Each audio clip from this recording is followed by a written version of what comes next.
네, 저희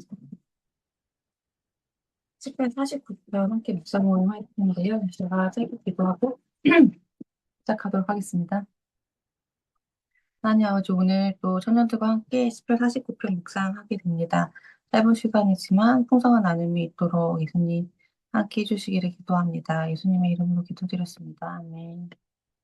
오늘 49편 제목은 존귀한 건데 짐승의 삶이고요.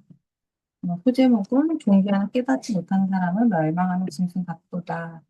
입니다. 465페이지를 다현이는 지금 이동 중이니까 지원 형제, 시연, 저 순서대로 일단 한 페이지씩 읽을게요.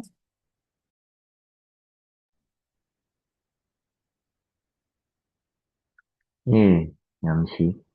이 시편은 지혜시로 분류된다. 이 시에 쓰인 지혜, 명철, 비유, 오묘한 말과 같은 표현들은 전형적인 지혜의 용어다. 2. 구조. 1에서 4절. 온 백성을 부르는 서론적 초청. 5에서 12절. 재물이 가진 한계. 13에서 15절. 어리석은 자들과 정직한 자들의 대조적인 운명. 16에서 20절. 재물의 덧없음. 3. 내용. 1. 온 백성을 부르는 서론적 초청. 뭇 백성들아, 이를 들으라. 세상의 거민들아, 모두 귀를 기울여라. 귀천 비브를 막론하고 다 들을지어다. 내 입은 지혜를 말하겠고 내 마음은 명철을 작은 소리로 읊조리로다. 내가 비유에 내 귀를 기울이고 수금으로 나의 오묘한 말을 풀리로다. 1절에서 4절은 남녀노소 및 빈부격차를 막론하고 온 백성들을 부르는 서론적 수청이다. 시인은 수청의 대상을 이스라엘로 국한하지 않고 뭇 백성들과 세상의 거민들까지 확대한다. 이 수청은 천한 자와 존귀한 자, 그리고 부한 자와 가난한 자 간의 차이를 구별하지 않고 모든 사람을 교훈의 대상으로 삼는다. 여기서 시인은 사람들에게 지혜의 명철, 비유, 오묘한 말을 주의 깊게 들으라고 교훈한다. 그는 또한 비유의 길에 기울인다고 말한다. 이는 그가 받은 비유가 하나님으로부터 직접 주어졌음을 강조하는 것으로서 5절 이후에 이어지는 교훈의 권위를 높여주는 역할을 한다. 2번 재물이 가진 한계. 제약이 나를 따라다니며 나를 에워싸는 환난의 날을 내가 어찌 두려워하나. 자기의 재물을 의지하고 부유함을 자랑하는 자는 아무도 자기 형제를 구원하지 못하며 그를 위한 속전을 하나님께 바치지도 못할 것은 그들의 생명원을 속량하는 값이 너무나 엄청나서 영원히 마련하지 못할 것입니다. 그가 영원히 살아서 죽음을 보지 않을 것인가? 그러나 그는 지혜 있는 자도 죽고 어리석고 무지한 자도 함께 망하며 그들의 재물은 남에게 남겨두고 떠나는 것을 보게 되리로다. 그러나 그들의 속 생각에 그들의 집은 영원히 있고 그들의 거처는 대대에 이르리라 하여 그들의 토지를 자기 이름으로 부르도다. 사람은 존귀하나 장구하지 못하며 멸망하는 짐승 같도다. 5에서 12절은 재물의 한계성에 대해 교훈한다. 시인은 현재 매우 곤란한 처지에 놓여 있다. 아마도 힘 있는 자들이 위협을 받고 있는 것 같다. 이들은 재물을 의지하고 부유함을 자랑하는 자들이다. 사람이 재물을 의지하게 되면 자연히 하나님과 멀어지게 된다. 7절은 아무리 재물이 많아도 죽음 앞에서는 소용이 없음을 말한다. 여기서 구원하다는 값을 지불하고 죽음에서 건져내는 것을 뜻한다. 그리고 구원하지 못하며와 속전은 하나님께 바치지도 못한다는 표현은 하나님께서 사람의 생명을 요구하시는 상황에서는 다른 어떠한 대안도 찾을 수 없다는 뜻이다. 사람의 생명은 값을 매길 수 없을 정도로 비싸기 때문에 우리가 제 아무리 용을 써도 그 값을 영원히 지불할 수 없다. 죽지 않고 영원히 사는 자도 없다. 재물을 의지하면서 자신의 부유함을 자랑하는 사람 역시 죽음을 피할 수 없을 뿐만 아니라 자기가 소유한 많은 재물을 이 땅에 고스란히 두고 가야 한다. 이처럼 이 구절은 피할 수 없는 죽음의 현실을 보여준다. 생명이 있는 존재는 모두 죽는다. 죽음은 궁극적인 평등 장치다. 모든 피조물은 죽음 앞에서 균등하고 평등하다. 11절은 부유한 자들이 품고 있는 생각을 폭로한다. 그들은 자신의 집과 처소가 영원히 보존될 것이라고 착각하고 토지를 마구 사들인다. 그러나 사람은 존귀한 상태로 영원히 머물 수 없다. 왜냐하면 사람의 생명은 유한하기 때문이다. 이런 점에서 보면 인간은 멸망한 짐승과 조금도 다르지 않다. 내가 내 마음속으로 이르기를 인생들의 일에 대하여 하나님이 그들을 시험하시니 그들이 자기가 짐승과 다름이 없는 줄을 깨닫게 하려 하심이라 하였노라. 인생이 당하는 일을 짐승도 당하나니 그들이 당하는 일이 일반이라.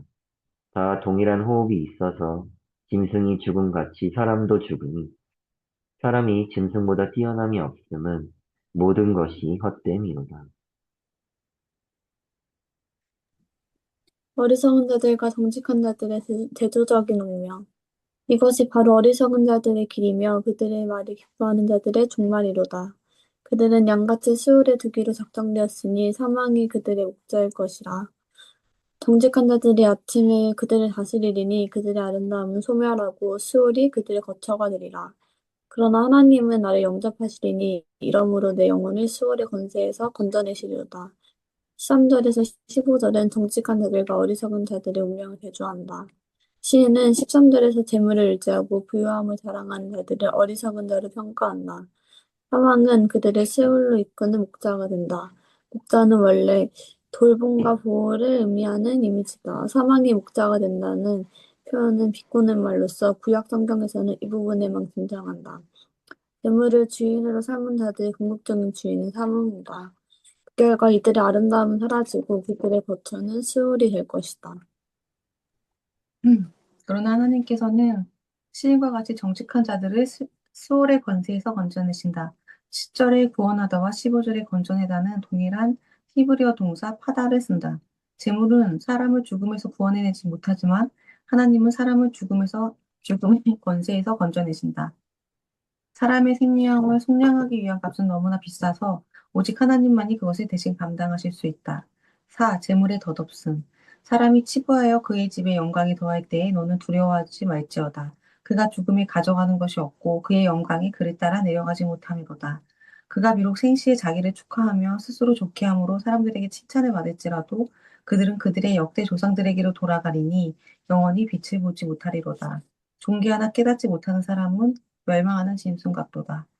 16에서 20절은 재물의 덧없음을 상세히 서술한다. 시인은 풍부한 재물을 이용하여 영광을 누리는 어리석은 자들의 번영을 부러워하거나 두려워할 필요가 없다고 말한다.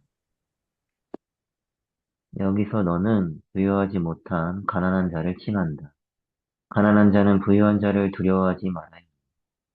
부유한 어리석은 자들이 죽어도 그 많은 재물과 영광은 그들을 따라가지 않는다. 새 여정에는 부나 명예가 동행할 수 없다. 생시에 자신의 생애를 자축하고 사람들로부터는 많은 칭찬을 받았을지라도 인간은 죽음이 다가오면 조상들의 품으로 돌아가 영원히 빛을 보지 못하게 된다. 사람은 존귀하나 깨닫지 못하는 존재다. 사람의 깨달음은 극히 제한적이다. 따라서 인간은 하나님 앞에서 영원한 무지의 존재일 수밖에 없다. 하나님이 모든 것을 지으시되 때를 따라 아름답게 하셨고 또 사람들에게는 영혼을 사모하는 마음을 주셨는다. 그러나 하나님이 하시는 일의 시종을 사람으로 측량할 수 없게 하셨도다. 내가 마음을 다하여 지혜를 알고자 하며 세상에서 행해지는 일을 보았는데 밤낮으로 자지 못하는 자도 있도다.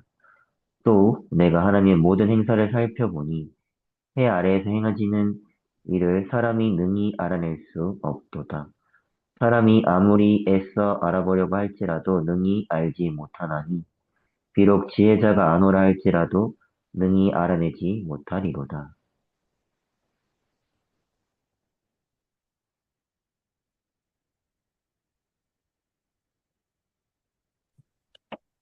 무지한 사람은 멸망하는 짐승과 다를 바가 없다. 12절의 후형구가 인간의 무상함을 가리킨다면 20절은 인간의 무지함을 강조한다. 4번 메시지. 모든 인간은 결국 죽는다. 지혜자도 죽고 어리석고 무지한 자도 죽는다. 죽음 앞에서 모든 것이 상대화된다.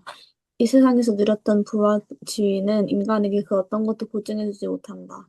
아무리 큰 부자라 해도 생명의 위 앞에서는 자신의 목숨을 구할 수 없다. 그러므로 인생의 한계를 깨닫지 못하고 재물만 의지해서 사는 삶은 어리석은 것이다. 우리를 죽음과 그 권세로부터 구원해 줄 수 있는 분은 오직 하나님뿐이시다. 이 사실을 기억하고 그분만을 의지하고 사는 것이 가장 지혜로운 삶이 아닐까? 네, 저는 5분 정도 묵상하고 지원 형제, 시연, 다연 저 순서대로 나눌게요.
네, 그럼 지연 현재부터 예, 네, 어, 나갈게요. 네, 어, 그, 171페이지 말씀 윗부분 문단에 사람은 존귀하나 깨닫지 못하는 존재다. 사람의 깨달음은 극히 제한적이다. 따라서 인간은 하나님 앞에서 영원한 무지의 존재일 수밖에 없다. 이 부분이 저는 굉장히 와닿았는데, 오늘 시편 말씀이 약간 편이지만 뭔가 잠언과도 약간 닮아 있는 듯한 느낌을 많이 받았는데, 개인적으로 잠언을 굉장히 좋아해서 잠언을 매일 날짜 맞춰가지고 읽는데, 말씀을 보는데, 뭔가 재물에 대한 말씀도 많이 오늘 시편에서 다루고 있어서, 그거를 보다가 보니까는 또 머릿속에서 하나님께서 떠올게 해주신 말씀이, 음, 돈과 하나님은 함께 섬길 수가 없다. 예, 이 말씀이 갑자기 생각이 나면서, 다른 것들은 하나님과 직접 이렇게 1대1로 대비하신 게 없는데, 돈과 하나님은 같이 섬길 수 없다고 아예 그냥 돈이라고 고유 명사를 그냥 딱 쓰셨던 가 떠오르면서, 우리가 얼마나 돈을 좋아하는가. 그리고 또 세상에서는, 세상의 지혜에서는 이제 돈을 벌 수 있으면은 뭐 생명도 이렇게 별거 아닌 것처럼 생각하는 풍조들이 있고, 또 저희들 안에서도 뭔가 돈이 있으면은 원하는 것들, 뭐, 이렇게, 뭐, 교회 일하는 부분에 있어서도 뭐, 목사님을 돕든, 뭐, 교회를 건축하든, 선교를 가든, 다 할 수 있지 않을까? 라는 생각이 저부터도 이제 많이 들 때가 있는데, 그래서 하나님께서 그 돈과 하나님 같이 섬길 수가 없다. 또 오늘 시편 말씀에서도 재물은 헛되다. 이런 말씀을 해주신 게 아닌가. 라는 생각이 조금 들었고요. 그래서 우리가 물론 이제 세상을 살아가면서 돈을 무시할 수 없고 돈이 필요하지만 그 돈보다 먼저 하나님을 섬기는 예, 그런 깨달음, 돈과 하나님의 선택 앞에서 하나님을 선택할 수 있는 그런 지혜가 필요하겠다. 예, 라는 생각이 좀 들었고, 또 이제 메시지 부분도 그렇고, 여기 오늘 시편 전체적으로 또 죽음에 대해서도 약간 다루고 있는데, 언젠지만 모를 뿐 저희는 모두 하나님께 부름을 받을 거잖아요. 저희 가족들도 그렇고, 누구든지 다 여기 써 있는 대로 죽음 앞에서는 평등한데, 그렇기 때문에 이제 언제 하나님께서 부르실지 모르니까, 정말 말씀해 주신 대로 세월을 아끼고, 더 하나님을 사랑하고, 음, 그 세상이 이야기하는 그런 물질을 비롯한 나의 욕망을 이뤄라. 예, 뭐 이런 여러 가지 성경적이지 않은 그런 약간 문화라 해야 되나, 뭐 풍조라고 해야 되나, 그런 것들에 저도 마음을 빼앗길 때가 많은데, 그럴 때 이제 하나님의 말씀에 또 하나님과의 관계에 더 집중해서 세월을 아껴서 이제 하나님께서 기뻐하실 수 있는 그런 좀 지혜로운 삶을 살기 위해 노력해야겠다. 하나님께 지혜를 구해야겠다. 저희 목사님께서 자주 하시는 말씀처럼 가난한 마음도 많이 구해야겠지만 또 하나님의 뜻이 무엇인지를 분별할 수 있는 지혜도 많이 구해야겠다. 예, 그런 생각을 했습니다. 이상입니다.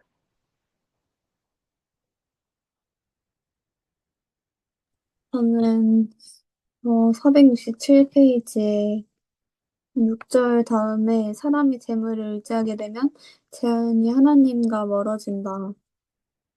그렇게 써져 있고, 그리고 469페이지에 네 번째 줄에 목자는 본래 돌봄과 보호를 의미하는 이미지다.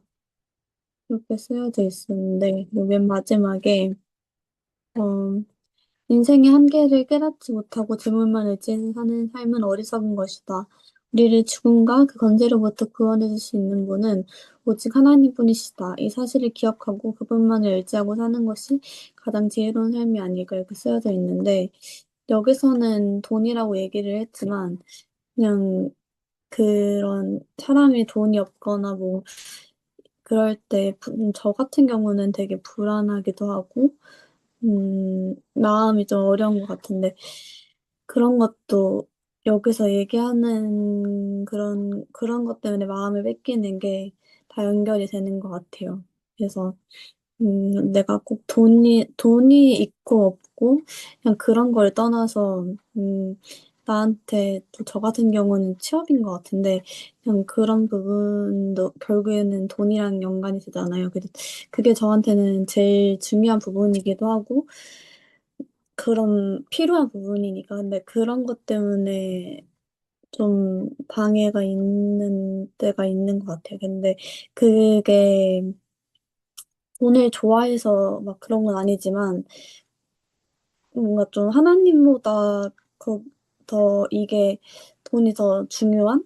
그리고 저도 모르게 돈을 좀 더 그런 세상적인 그런 지위라고 해야 되나? 인정이라고 해야 되나? 그런 거에서 좀 더 좀 있고 싶어 하는 그런 마음일 수도 있겠다고 생각을 해가지고, 음, 오늘 말씀처럼 그런 것보다 사람이니까 당연히 돈을 쓰고 살아갈 수밖에 없고, 이제 그럴 수밖에 없으니까 당연히 불안할 수 있겠지만, 더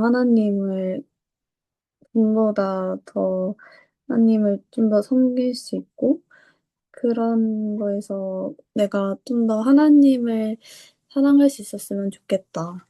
좀 마음이 그럴 때도 항상 하나님에게서 더 있어서 좀 마음을 지킬 수 있고, 불안한 마음이나 이런 것들을 좀 바른받을 수 있었으면 좋겠다고 그런 생각을 했습니다.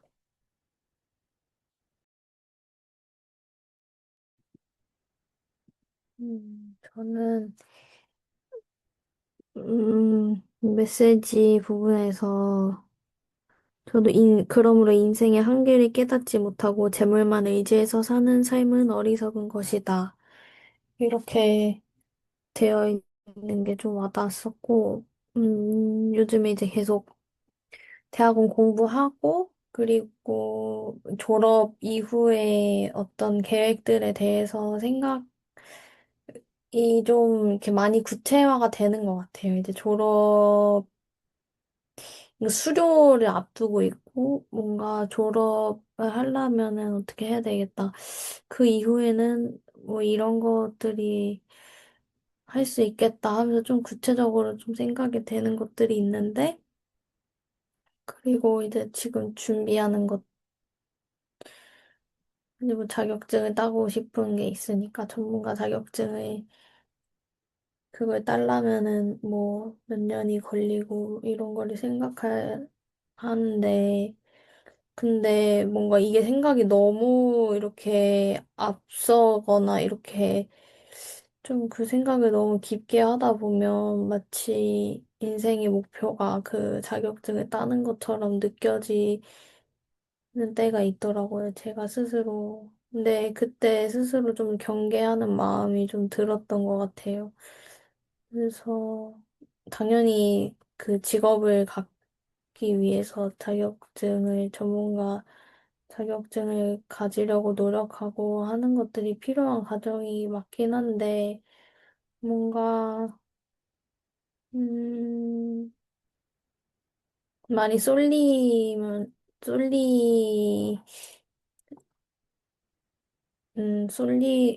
생각할 때는 좀 쏠리려고 하는 것 같다.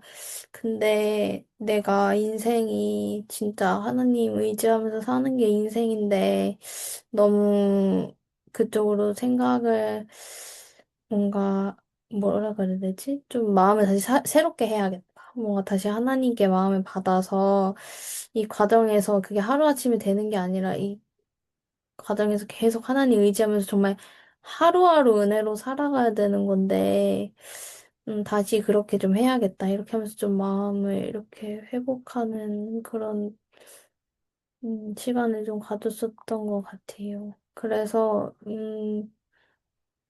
그게 만약에 뭐 안 되든, 그리고 되든, 하나님이 없으면 너무 공허하고 의미가 없으니까, 뭔가 지금 이 과정, 그냥 제가 지금 하루하루 사는 이 날에 그냥 하나님 의지하면서 사는 게 진짜 중요하겠다. 이렇게 좀 생각이 들었었고, 그리고 뭔가 여기에서 재물만 의지해서 사는 거는 어리석다 그랬는데, 저도 뭔가 제 힘으로,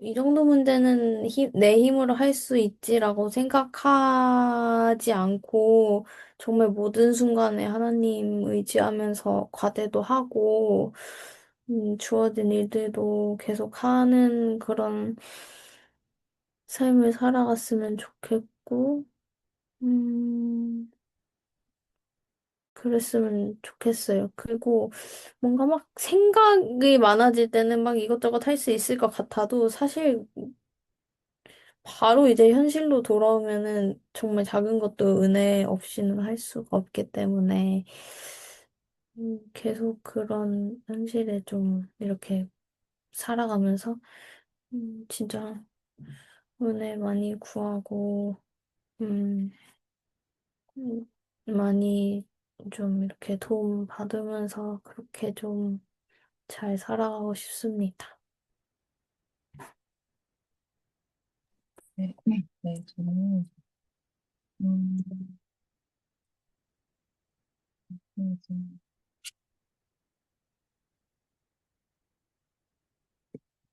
저희 인생에서 되게 재물과 죽음은 되게 인생에서 결정적인 두 가지 사건에 대해서 이야기하고 있다는 생각이 들었고, 결국 살아있을 때 우리가 계속 매게 되는 게 재물일 가능성이 되게 크고, 그다음에 또 죽음은 우리가 어떻게 통제할 수 없는 그런 영역이라서 두 개가 가장 저희가 삶에서 되게 중요한 그런 사건이라 생각이 들었고, 그런데 여기서 설명이 좋았던 게, 468페이지에 사람의 생명은 값을 매길 수 없을 정도로 비싸기 때문에 우리가 제 아무리 용을 써도 그 값을 영원히 지불할 수 없다. 그래서 사람의 생명이 너무 되게 소중하다고 나와 있고, 그래서 존귀한데 결국 예수님을 모르면 그 죽음이 짐승과 다를 바 없다고 이렇게 나와 있고, 그래서 우리의 생명이 너무나 소중하고, 470페이지의 첫 번째 단락 마지막 문장 보면, 하나님은 사람을 죽음의 권세에서 건져내신다. 그런데 사람의 생명을 속량하기 위한 값은 너무 비싸서 오직 하나님만이 그것에 대신 감당하실 수 있다고 이렇게 나왔던 게 좋았던 것 같아요. 그래서 사람의 생명이 너무 비싸고 또 그것을 속량하는 값은 또 너무 비싸기 때문에 하나님만이 이걸 하실 수 있는데 예수님이 그걸 하셔서 우리가 이제 사망에서 생명으로 건져받을 수 있었던 건데 그런 유한한 우리의 인생에서 우리의 생명이 정말 귀하다는 것을, 일상에서 되게 잊고 살 때가 많은데, 이것을 좀 잘 기억했으면 좋겠다는 생각이 들었고, 주변에 또 아직 그런 예수님을 모르는 사람들은 결국 자신의 생명이 이렇게 귀한 것을 모르기 때문에 재물에만 그냥 매여서,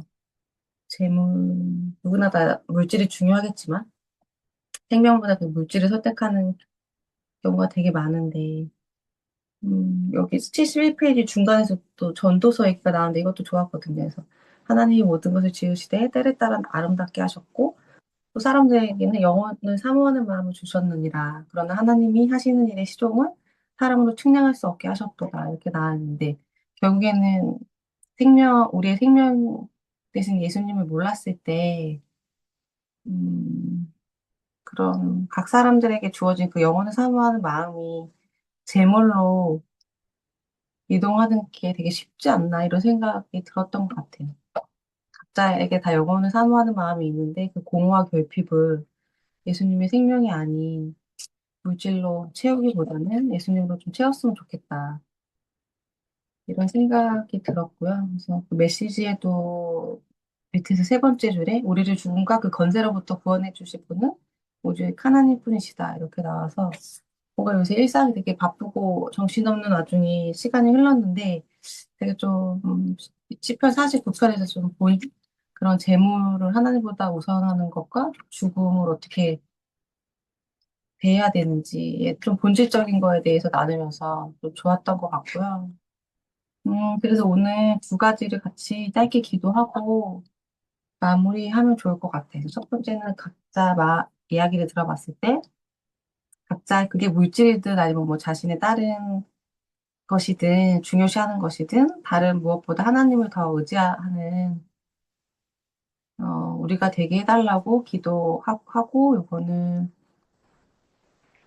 지원 형제가 기도해주고요. 그다음에 두 번째는 각자 또 삶의 어려운 부분을 나눴는데 그 각자 삶의 어려운 부분을 예수님께 올려드리고 이 부분을 생명으로 변화시켜 달라고 기도하고 이건 다현이가 기도하고 마무리 기도는 시연이가 해주고 마칠게요. 네.